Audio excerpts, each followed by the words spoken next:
नमस्कार साथियों, कुछ बात करें यूट्यूब चैनल पर एक बार फिर आपका बहुत बहुत स्वागत है। महाभारत ग्रंथ के विषय में कहा जाता है कि दुनिया की ऐसी कोई घटना नहीं है, ऐसा कोई गलत या सही कार्य नहीं है जिसका कि वर्णन महाभारत ग्रंथ में ना हुआ हो। यह भी कहा जाता है कि ऐसा कोई विचार आपके मस्तिष्क में नहीं आ सकता है जिसका कि उल्लेख महाभारत ग्रंथ में ना हुआ हो। इसी आधार पर हम आज इस विषय में विचार करेंगे कि युधिष्ठिर का जुआ खेलना सही था या गलत। युधिष्ठिर को धर्मराज कहा जाता है। यह माना जाता है कि युधिष्ठिर ने जो कुछ भी किया है वह सही किया है, धर्म के अनुकूल किया है।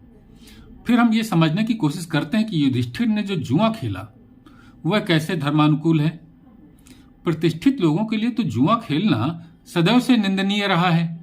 फिर युधिष्ठिर जैसे प्रतिष्ठित व्यक्ति ने, जिसे धर्मराज कहा जाता है, उसने जुआ क्यों खेला। महाभारत के प्रथम खंड में जो सभा पर्व है, उस सभा पर्व के अंतर्गत दूत पर्व आता है।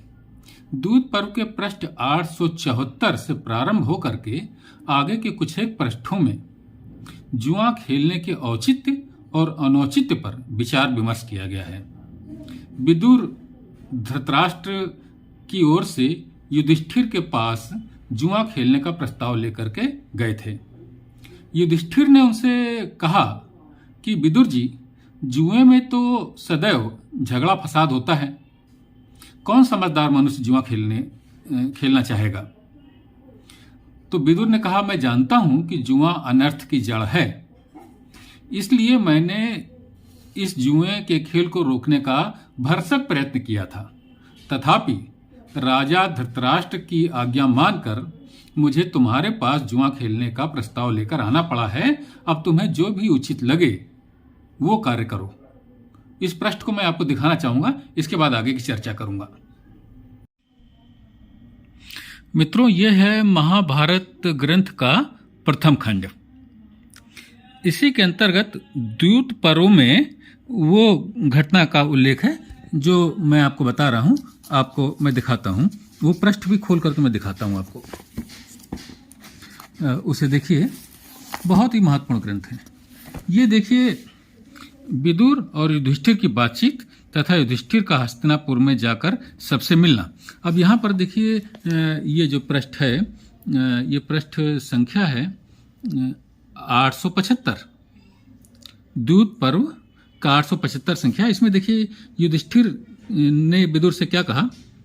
विदुर जी, जुए में तो झगड़ा फसाद होता है, कौन समझदार मनुष्य जुआ खेलना पसंद करेगा। अथवा आप क्या ठीक समझते हैं, हम सब लोग तो आपकी आज्ञा अनुसार ही चलने वाले हैं। इसके आगे तो विदुर जी ने देखिए क्या कहा। विद्वन, मैं जानता हूं जुआ अनर्थ की जड़ है, इसलिए मैंने उसे रोकने का प्रयत्न भी किया। तथापि राजा धृतराष्ट्र ने मुझे तुम्हारे पास भेजा है। यह सुनकर तुम्हें जो कल्याणकर जान पड़े वह करो। यह विदुर ने कहा। यानी कि दोनों ये मान रहे हैं कि जुआ जो है अनिष्ट की जड़ है, युधिष्ठिर भी मान रहे हैं कि झगड़े फसाद की जड़ है, इसके बाद भी जुआ खेलते हैं, तो ये कौन सी समझदारी है। तो देखा साथियों, युधिष्ठिर ने यह भी कहा कि मेरे मन में जुआ खेलने की बिल्कुल भी इच्छा नहीं है। यदि मुझे राजा धृतराष्ट्र सभा में न बुलाते तो मैं कभी भी जुआ न खेलता। बुलाने पर मैं कभी भी पीछे नहीं हटूंगा, यह मेरा सदा का नियम रहा है। ये युधिष्ठिर ने कहा कि उन्होंने चूंकि एक राजा ने दूसरे राजा को बुलाया है, तो इसलिए मैं उनके इस आमंत्रण का सम्मान रखूंगा, वरना मेरा जुआ खेलने का कोई इरादा नहीं है। युधिष्ठिर जैसा बुद्धिमान व्यक्ति ये कह रहा है। इस तरह जुए के औचित्य और अनौचित्य पर महाभारत में खूब विचार विमर्श हुआ है कि जुआ खेलना किसी के लिए भी उचित है या अनुचित है। युधिष्ठिर का विदुर से, युधिष्ठिर का शकुनी से संवाद हुआ है, किंतु युधिष्ठिर ने इस पूरे संवाद में एक ही निश्चय रखा कि यदि मुझे किसी ने बुलाया है तो मैं पीछे नहीं हटूंगा। यह मानने के पश्चात भी कि जुआ अनर्थ की जड़ है, युधिष्ठिर ने जुआ खेला। अब आप समझिए कि यह कैसा धर्म है कि हम मान रहे हैं कि कोई कार्य अनर्थ की जड़ है, इसके बाद भी उसी कार्य को कर रहे हैं। और स्वयं जुए के खेल में निपुण न होने के पश्चात भी जुआ खेलना, ये कौन सी बुद्धिमत्ता है? जानबूझकर अपने आप को खतरे में डालना है। युधिष्ठिर एक एक कर अपनी धन संपदा, अपने हाथी घोड़े, अपने दास दासियां, अपने भाई और स्वयं को भी और अंत में अपनी पत्नी को भी दांव पर लगा करके हार गए। यह कैसा युधिष्ठिर का कार्य रहा? क्या यह धर्मसंगत रहा? इस एक कार्य के चलते युधिष्ठिर को आप कैसे धर्मराज कह सकते हैं?